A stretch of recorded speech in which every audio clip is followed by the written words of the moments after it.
All right, so welcome to our discussion of triage in Halacha, making those difficult decisions when we face the possibility that we can't treat everybody, we can't help everyone. The question is, can we help choose one over the other?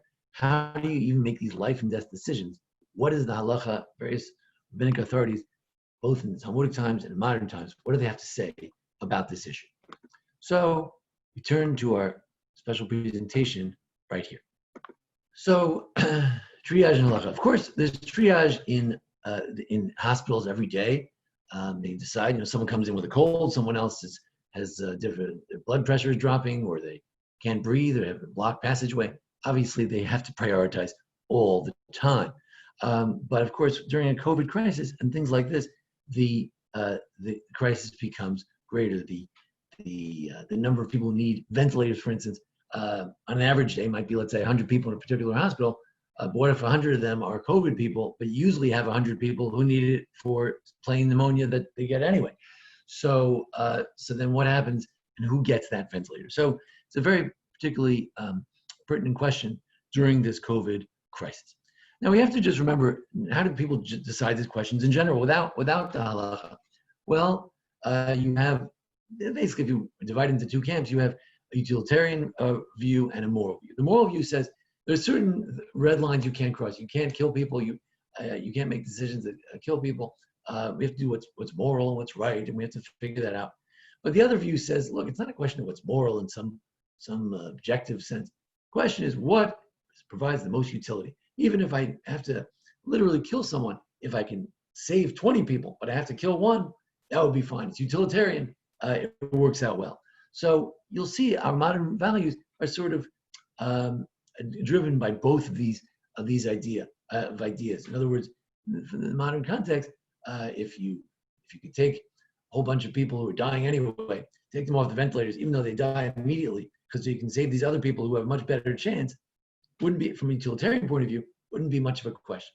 But from a moral position, if when you pull those plugs, each one dies immediately, then you're killing 100 people. So how does that work? So we have to think about that. The four values that guide modern medical ethics are non-malfeasance. Namely, they don't want to do any harm. So that would mitigate against pulling a plug that would necessarily kill them immediately. Beneficence, you want to do good, so you want to save those other 100 people. Autonomy, you want to give people the right to choose and things like that. And also justice. In other words, we're going to look at questions of, does this person deserve it more over that person? Would that be unfair? What if somebody can afford it, the other person can't afford it? What if someone is younger, or someone is older, someone is richer, someone is poor, someone has more utilities to society, like the President of the United States, over a plain old person, 70-year-old who watches television all day? So is there a difference between those two? And is there a lack of justice if you pick one over the other? So those are the general guidelines that guide people in general, Western people today in general. Now let's look at some Jewish values. One of the first ones that's a high priority, that's why we put it first, is proximity. How close to you is that person? Because we have a principle, and we'll see the source for it in a moment, ein ma'avirin al mitzvot. We can't pass over a mitzvah. If you have a mitzvah right here, you have another mitzvah over there, you don't pass over the one here to go there. Very simple examples in the morning. Get ready to put on my talis and tefillin. So usually I put my talis on first. But if I took my tefillin and I started to take them out, I said, wait a second, I put my talis on first. I say, look, you can't pass over a mitzvah. You already have a tefillin halfway on your arm. You can't take it off and to go put on the talis. You got to finish the tefillin. It'll look kind of strange standing there with its tefillin without the talis. But after all, the tefillin comes first. You don't want to pass over it. So that's just one example. At the Seder plate, for instance, we try not to put the things in an order, so we have to lean over, let's say, the maror to get to the charoset, to get to the karpas, because I don't want to pass over the maror on my way to get the karpas, which I eat first. So we have a general principle like that. So if you walk into your mash and there's 20 people who just have severe gun wounds, so it's not right to ostensibly, all things being equal, to pass over the first few patients and run over to my good friend who's ill, God forbid, 3 beds away.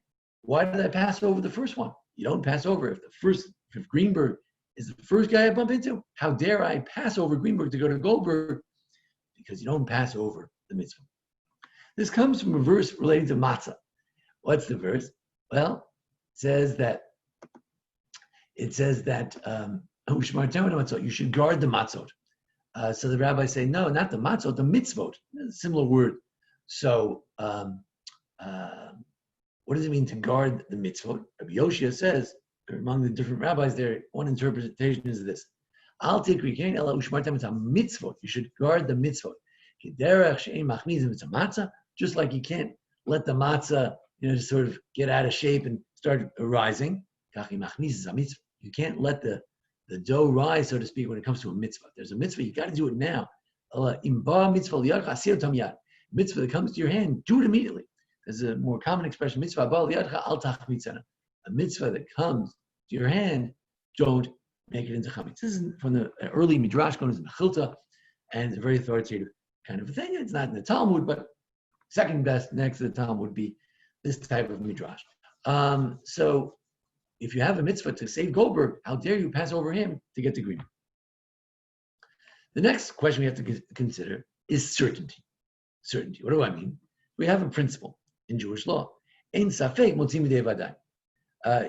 Someone who's in doubt can't override a certainty. So, for instance, if I say, we walked into the bank the other day, and me and Goldberg, Goldberg and I borrowed $50, but one of us borrowed $100. So I walk in and I say, no, I lent the bank $100, no question about it. I deposited $100. The other guy says, I know I deposited $50. I think maybe I was the one who gave the $100 deposit. So we say, look, Finkelstein is sure that he gave $100. The other guy isn't sure.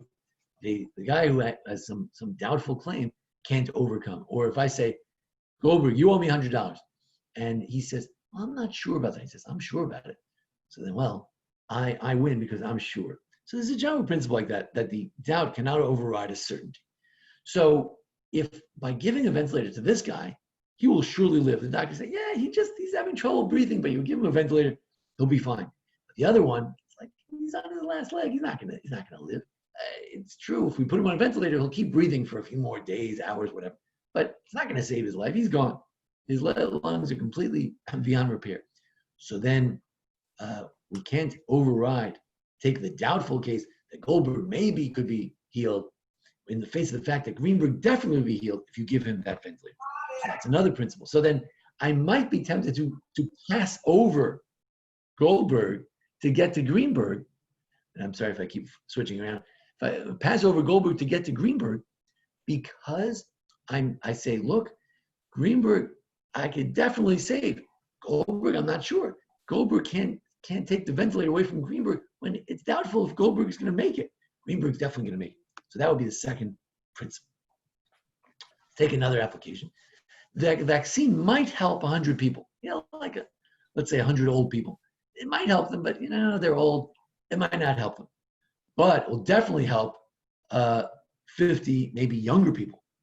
If you give them that's it. They can go to bars all they want. They can go wherever they want. They can go to the baseball game. They're not going to catch the vaccine, the COVID, so the virus. So since it's definitely going to help the 50 people, even though there are more people who might help, I might take the definite over the possible, even though there's more utility. I said, what do you mean? I can save 100 people? Yeah, but you might save 100 people. But 100 is better than 50, but you might not. All those people are in doubt. You don't know. The vaccine is only 60% effective, let's say, for people over 60. But for people under 60, it's 95% effective.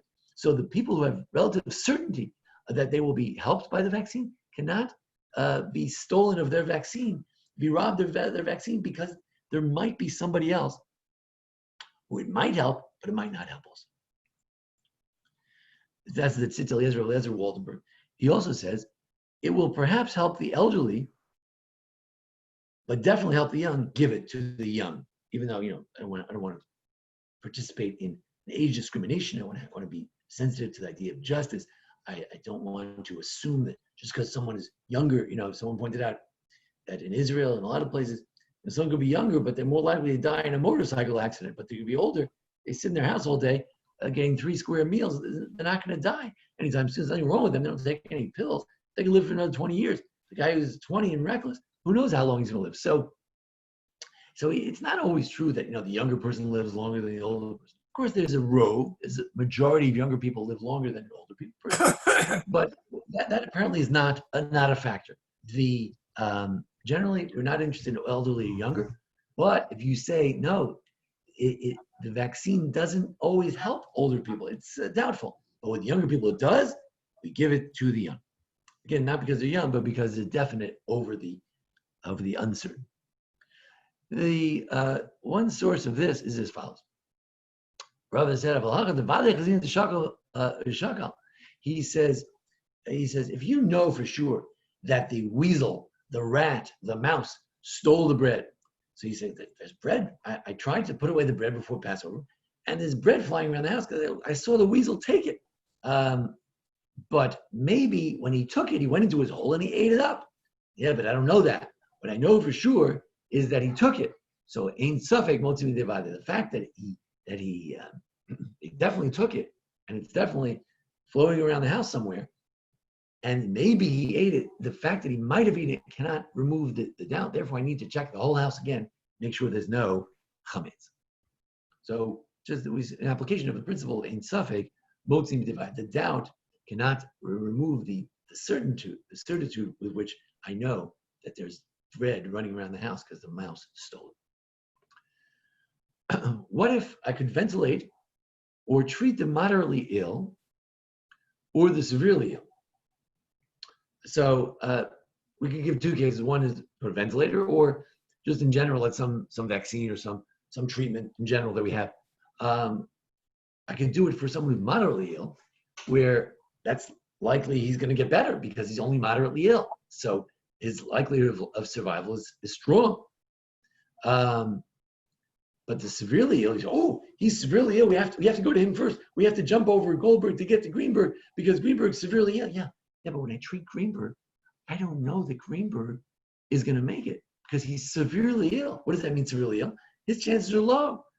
So it could be that counterintuitively, I would go to the moderately ill and triage them first with a ventilator or other treatments, rather than going to the severely ill, because the severely ill are on low chance of survival. Everybody I know who looks like that and has those numbers or whatever it is, everyone like that dies within a week. But the other guy, people who look like that, they usually walk out of here alive. So I'm going to actually use the ventilator for the moderately ill over the severely ill. Now again, whether modern hospitals will take this approach, I don't know, but this is based on some of our principles. It could be that we treat the moderately ill first. It's a little counterintuitive. Not sure hospitals would take that position, but certainly an arguable point. Then we have the principle of the many over the few. Again, in general, we're going to use the first principles of that. We're going to go to the first person we see. We're going to go to the person who is moderate, who has definite chances rather than doubtful chances. But then, what about the many over the few? So, after all, in utilitarian terms, no question about it. If I could save 100 people by going to this hospital, I'm an expert doctor. If I go to the hospital, I can save all 100 people. Or I can drive in the opposite direction, go over there, I can help save 2 people. But the hospital over here is only 2 minutes away. But by the time I finish saving those 2 people, I'll lose 100 people over there. So, you might get many over the few. Some derive that from this famous story in Bava Metzia 62a. What happened? 2 people were traveling on the road, and one of them has a flask of water. So if they both drink, they'll share the drink, it'll be very nice, but they'll both die because there's not enough water to get to they know how far they have to go, and by the time they get there, they'll both die. However, if one drinks, he'll have just enough water to get to the salvation, get to the next station with his water, and he'll arrive to the next town, the other guy's going to be dead. So should you share your water, and then you'll both die? So Ben Batur said it's better that they both drink and die, and neither of them witness the death of his fellow man. He says, what am I going to do? If I have water, I have to share it with the other fellow. period, end of report. No triage. You just share it equally. Maybe it's a more sophisticated position. We'll get to that in a second. And Rabbi Akiva came along, and finally he taught, no, your brother shall live with you. Generally, you have to help your brother live with you. So if, let's say, you're making a living, your brother's not, so you got to give him a few bucks so he can help make a living, get him started with a business, whatever it is, give him a loan. But if you can't live, I'm going to help my brother, but I'm going to die. No, it doesn't work that way. Your life takes precedence over the life of your brother. First, you have to live. Then you can help your brother. Put your life jacket on first, and then you put the life jacket on your child. So your life takes precedence. Now, what has this got to do with triage? Well, you're giving triage of yourself over others. Okay, that's interesting. In other words, if the doctor can help himself, or he could go help a patient, maybe he should help himself. As a matter of fact, that for sure is true, because when he helps himself, then he can go help other people. If he dies, then we have one less doctor. Then it's Naftali Tzvi Yehuda Berlin of the 19th century said, does the temporary saving of two overall the longer lasting saving of one? In other words, we could temporarily, if I don't give this guy a drink, he's going to die right now. I give him a drink, it'll last another 15 minutes.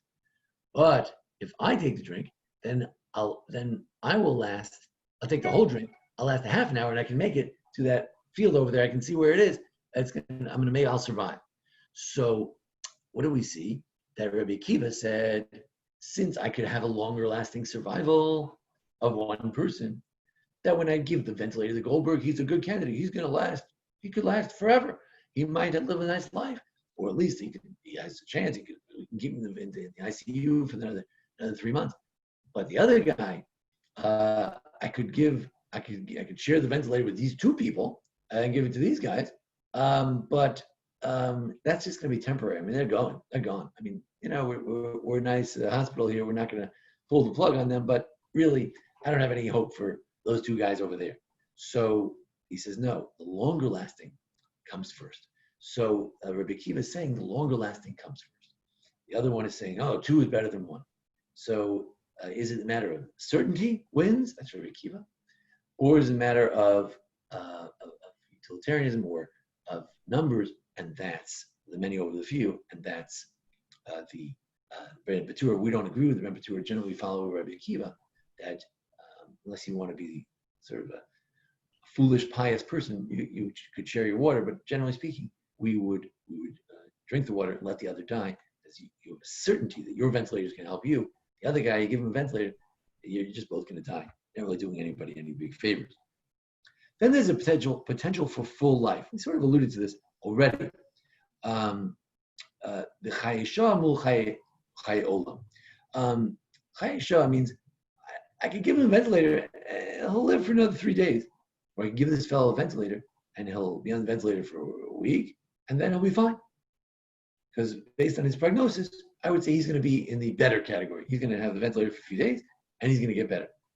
The other guy, he's only going to live for a brief time. So, well, living for a brief time is worth something. After all, we'd violate Shabbos if you tell me that if I take the rubble off the house, I could save this guy. The doctor said, well, he's only going to live for 5 minutes. All right, 5 minutes is something. I take it off for 5 minutes.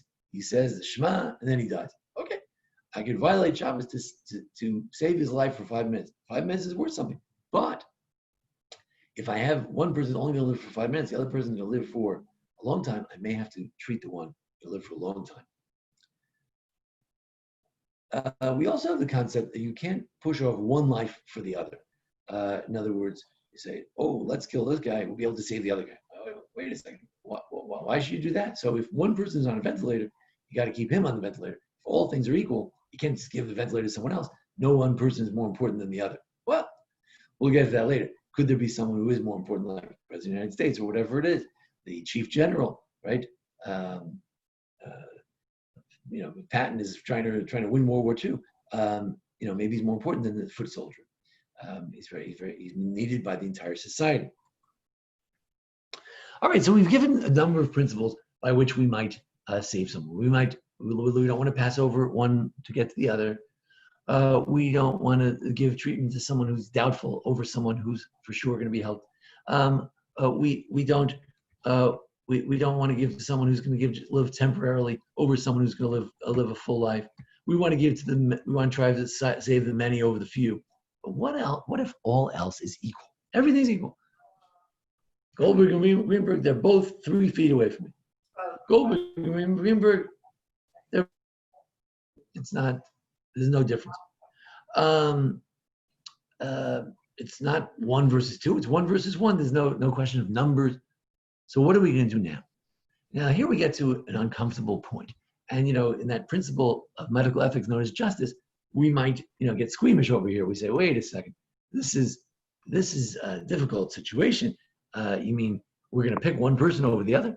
So I want to remind you of the Greek myth that there was, I forgot the name of it, but there was this donkey or animal, and he was stuck. Why was he stuck? Forever he was stuck. Why? Because there was a bale of hay on this side, a bale of hay on that side, and they were both equal. They were identical. There was no difference between this bale and that bale. So he could never decide what to have for lunch. You ever have a kid like that? You say, well, what would you like? Want peanut butter or you want tuna fish? He says, I don't know. He says, well, you make up your mind. He says, well, I can't make a decision. He says, why? I like them both. So I don't know whether I want chocolate or vanilla. I just don't know. So then, theoretically, that child will be stuck forever because there's no basis. If he really, really likes vanilla as much as chocolate, he would theoretically be stuck forever. Same thing with the doctor. Are we going to say that he's paralyzed because of the principle of justice? He's paralyzed. You can't choose one way or the other. Here we get to some very uncomfortable choices. This is the tough part of this class. Don't worry. We're not going to rely too much on this anyway, but this is a suggestion. Are there people who have more mitzvot than others? If you assume that the value of life is so we can follow God's commandments, what if some people are endowed with more mitzvot than others? Maybe we would help them. Or is it more utility? Let's say there's a quadriplegic Olympic swimmer. He used to be an Olympic swimmer. Now he's a quadriplegic, but he's a very healthy guy. Just there was a bomb and he lost all his limbs. So I could help him. Or I could help this other person who's way out of shape and is very diabetes and all kinds of different issues. And I could help them. You say, well, but he's quadriplegic. What can he do? He can't do it. Yeah, but he's healthier. So, how do you evaluate whether someone is more utility to society? So that's difficult in general.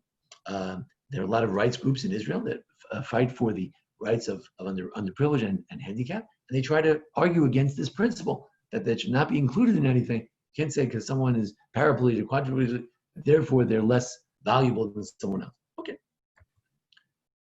So here's the uncomfortable passage. The Gemara in Horiot, the Mishnah in Horiot actually, says that under certain circumstances you would give precedence to a woman over a man, and in other, let's say for clothing, let's say you had X amount of clothing you could give out to the community, you give it to the woman first. The woman to walk around without clothing, or the woman's in captivity. You know what's going to happen to her in captivity, so we want to save her first over the man. But when there's a question of life and death, so we give the Kohen first. It's like an aliyah. We give the first priority to the Kohen. So if there's a patient named Cohen, we're going to give him the first one. There's another patient called Levine, we're going to give him the second ventilator. And the third, Goldberg and Greenberg, they're going to get the fourth and fifth ventilators. Someone with bad status, his parents were committed adultery. I'm not sure what the lack of that is, but he's going to get less of a status. And believe it or not, the convert is low on this list, maybe because he doesn't have as many relatives to mourn over him. I don't know. Now, but then even the Mishnah admits that all this depends on if they're all equal. What if one of them is a great scholar? So they have great holiness because they're tremendous scholars of Torah. So then even the mamzer, who has parents committed adultery, he's going to come first over the Kohen because he's more learned. Now again, these things are very uncomfortable. But again, what are we going to do? Be stuck all day? How am I going to pick between Goldberg and Greenberg? So I say, Goldberg comes to Minyan every day and he learns a lot. He's very knowledgeable. People ask him questions about Torah. Greenberg, I haven't seen him at the class in 20 years. So that might be a basis just to get unstuck. Again, this is not rule number 1. This is rule 15 that, well, if all else is equal, maybe you have to use these principles. Don't worry about it because bottom line, we really can't use it anymore.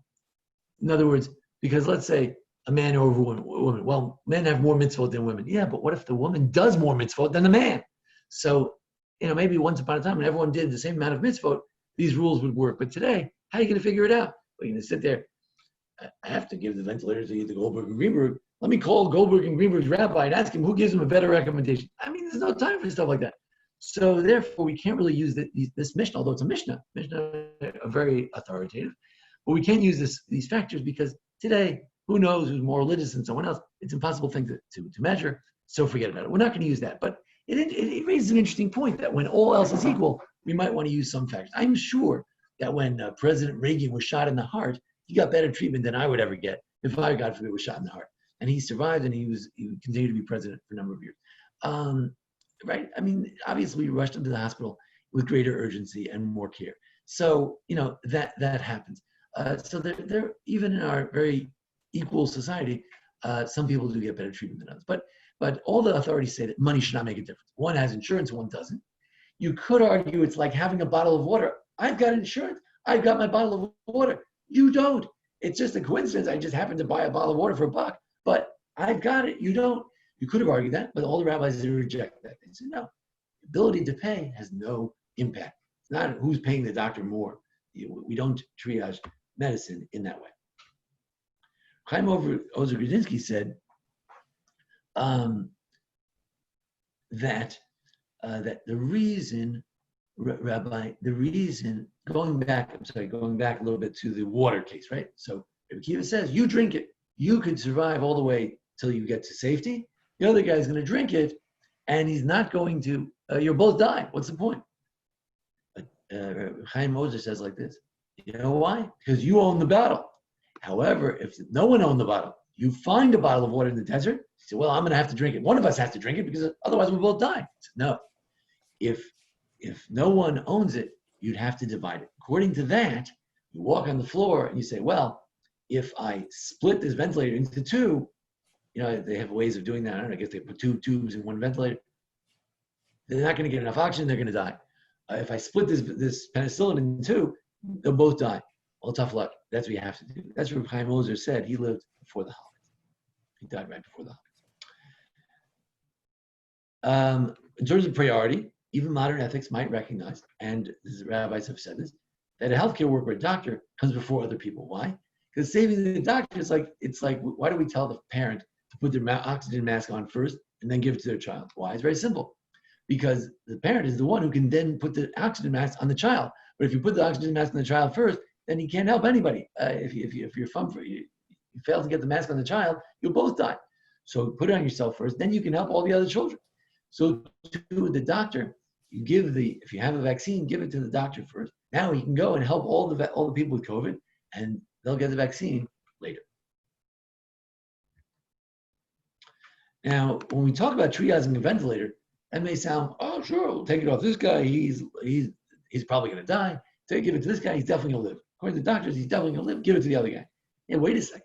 When you pull this guy off a ventilator, what if the second you pull it out, bang, he dies that second? He's just so. Well, some people say that brain death is death, so he's dead anyway, so it doesn't make a difference.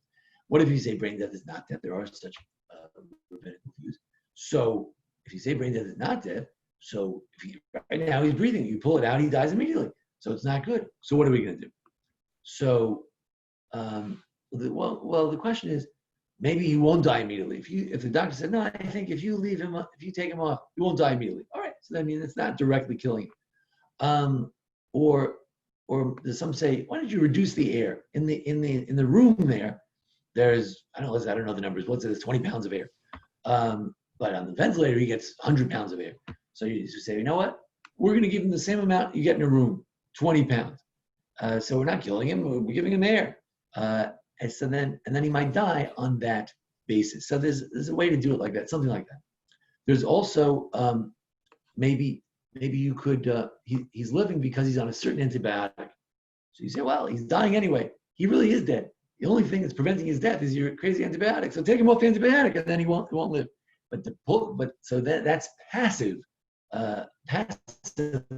malfeasance. That you're passively killing him. That's better than pulling the plug. The second you pull it out, he's going to die. That would be not so great. It'd be better to just withdraw the treatment, then he'll die from that. But there might be, but at least say, wait, I don't have time for this. Reduce his antibiotics. That's going to be 3 days. I've got 7 patients waiting right here. They need a ventilator. this minute. If they don't get it this minute, they're going to die.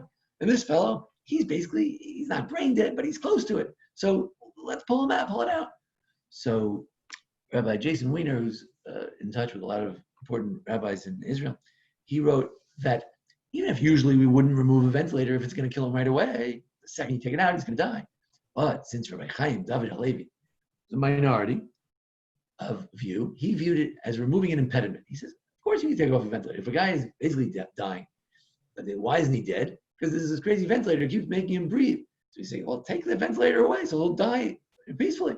So Rabbi Chaim Halevi took that view. So maybe under this circumstance, we're trying to save 7 people over here, we could take the view of Rabbi Chaim Halevi that removing the ventilator from the guy who's going to die immediately means that the guy is really not alive.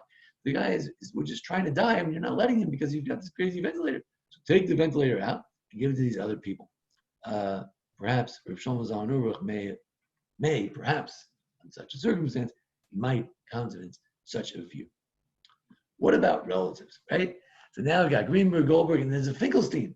He's my first cousin. He's in the 3rd bed. Can I pass over Goldberg and Greenberg to get to Finkelstein? Well, that's immoral. What do you mean? Because you're related. So what do you mean? Well, we know the famous principle between your poor relatives and the poor of your city. Your poor come first. You have to provide for Memphis before you provide for Timbuktu, and we have to provide for America before we provide for other countries.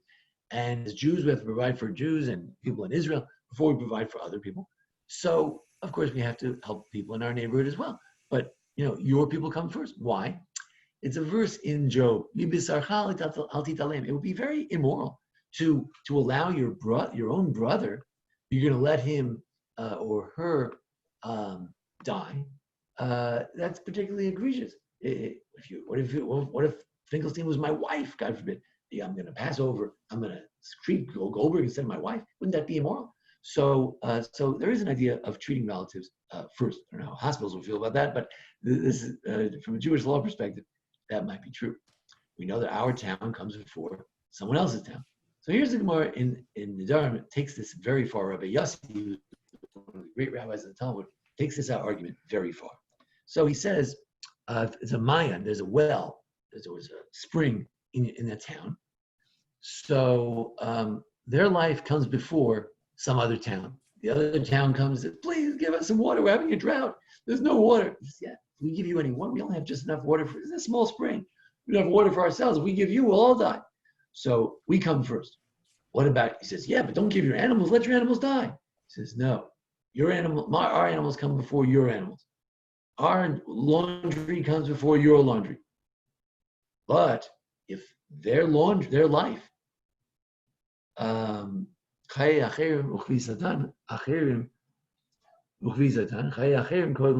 let's see. However, the spring water was needed for the lives of others and their own laundry. The lives of others takes precedence over their own laundry. So you say, well, if you take the water, we don't have enough for laundry. He says, so what? We're going to die if you don't give us the water. So our life comes first. Okay, that makes sense. But comes Rabbi Yossi and he says, no, your laundry comes first. Let the other town die. We need our laundry. If you think about it, that's how we live every day in America. What does that mean? Every day in America, what do? I saw something on Amazon that I wanted, a special new cover for my phone. All right, I have an old cover, but it's a little bit worn out. So I got the new cover for $25, whatever, $15, whatever it is. $15. Do you know how many lives you could save in Rwanda for $15? How could you do that? I got my wife a new jewelry for her birthday. So you say, you got jewelry for the birthday? Do you know for what you spend, you could save 100 lives in Rwanda? So what do we say? We say, look, I'm not expected to live like a pauper. I have to be nice to my wife. I have to get her some jewelry. I don't want to walk around with a ratty phone holder that's all falling apart. I have to live dignity. My tie can't have stains all over it. That's my dignity. So my laundry comes before the life of others.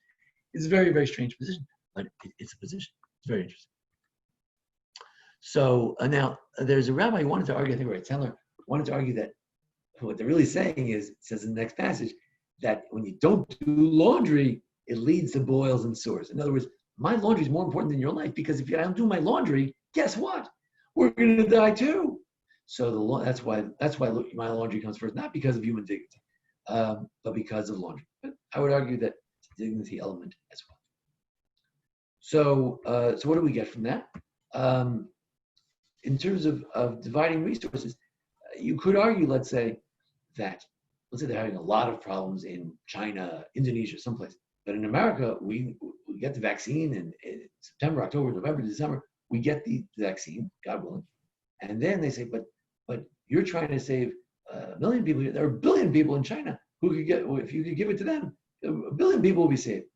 So I might say, look, my town comes first. If we have the resources to get it here, we have to take care of our own first.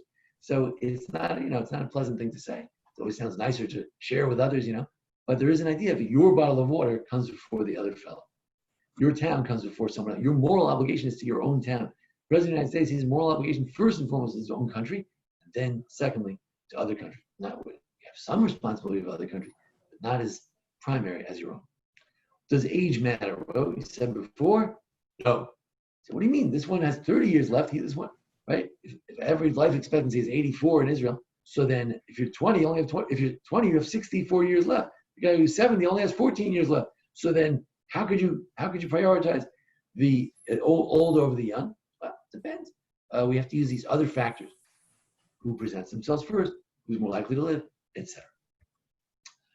Dr. Avram Steinberg, wonderful rabbi in Israel, consults with the great rabbis of Israel. He says, who says the younger one won't die in the army, or the older one will live many years? We don't know. So age doesn't really matter as far as this goes. Now, if the aged person is more likely to die because of his age, and the treatment won't be effective, that's different, as we said before. Does your ability to heal the person matter? Yes, it does. The fact that I say, look, if you have Goldberg and Greenberg, Goldberg is more ill than Greenberg. Well, let's say Goldberg is less ill than Greenberg. So you say, well, then help Greenberg. Yeah, but Greenberg, I can't help. I don't know how to help. If he had that condition, it's beyond my help. It's beyond my expertise. The other fellow has a lesser condition, but I know what I'm doing. So giving treatment that actually matters is important. Now, what is the point of treating this one first if you don't know how to do so, right? That's the question. Okay, this one, I walked in the room and there was Goldberg. He presented himself first. I helped him. Yeah, but it says on his chart that he's got condition X, Y, and Z, of which we have no medicine for, so there's no point. Yeah, but I help him first. What are you helping? You're not helping him, so there's no point. So obviously we have to treat the ones we can treat. The Chazon Ish, a great rabbi in early Israel, he said, if you have two people and only treatment for one, treat one fully. In other words, don't say, well, I have a little penicillin, I'll split it in two. No. The principle of Rabbi Akiva, according to some interpretations, was that try to treat one person fully rather than treating two people partially, and they'll both die. So we've laid out many different principles in triage in Halacha. But we talked about general ethics, which there are two models, one of general morality, one of utilitarian morality, where the many are always better than the few. We talked about the general principles of medicine. We talked about the major guiding principles in triage and halacha. Number one was proximity. How close is he to you? Because we don't want to pass over the mitzvot. Number two is certainty. Is he more likely to die or less likely to die if I try to treat him? We talked about the many over the few, that you always want to help the many over the few, but again, that depends on the other factors as well. What about potential for full life or only partial life or only a little bit of life for a short time? So the potential for full life is more important, but you have to remember we can't just simply push off one life for another. You can't kill someone to save other people. That's totally utilitarian. We can't endorse that. What if all else is equal? You may have to make difficult choices, saying, well, this one's my brother. This one is a big rabbi. This one is the governor of Tennessee. Those things may indeed be more important. Now, a quick one. I'll be free in a few minutes. Call me right back. Okay. Good. We talked about that some people have greater utility for society, such as doctors, particularly in a pandemic environment. And we talked about some tricky points of extubating someone, taking someone off a ventilator if they will die immediately. If they won't die immediately, it's not such a problem. And then you could use this triage system. If they're going to die immediately, then we have to see if we could, under emergency circumstances, we could follow Rabbi Chaim David Levi's view, or whether we have to use other methods to wean him off slowly so he doesn't immediately kill him. We did say that relatives and people in our own community do take some precedence. So we said that age doesn't matter, but your ability to heal someone certainly does. And that we were more interested in treating one person fully than treating a number of people partially in a way that won't really help them. So those are some of the principles of triage in Jewish law. And Baruch Hashem, we have a wonderful Torah that's able to guide us even in these very difficult times, very difficult circumstances. Thankfully, so far, it hasn't been that much triage going on. Sometimes they have 2 ventilators for one. Of course, as you said, there's always, a de rigueur type of triage that goes on every minute in the hospital. But this type of very difficult triage that chooses, one dying patient over the other, luckily, for the most part in America, we haven't reached that tipping point where we actually have to make these horrible decisions. But let's hope that we won't have to. If we do, we hope we'll follow the proper moral and Torah guidelines that will do no harm and that will do good to the many as well. So that's our presentation about triage and halacha. Any questions or comments? I have a kind of a question. If you save somebody who has more mitzvot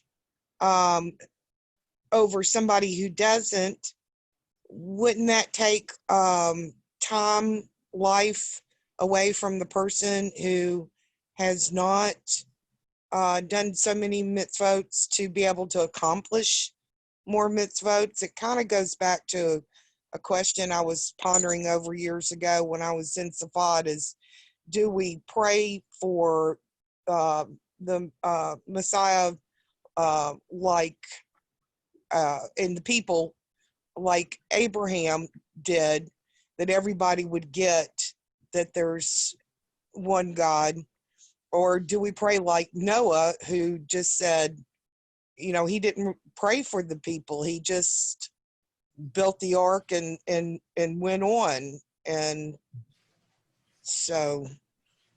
Yeah, I think what you're asking is there's a potential. In other words, let's say 20-year-old person hasn't done many mitzvot, and you have the 80-year-old person that did a lot of mitzvot.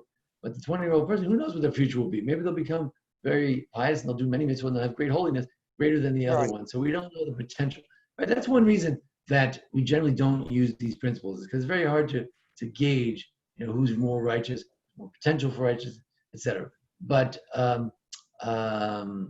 yeah, does the sheer holiness of a person save them? You say, yeah, but he only has 2 years to live.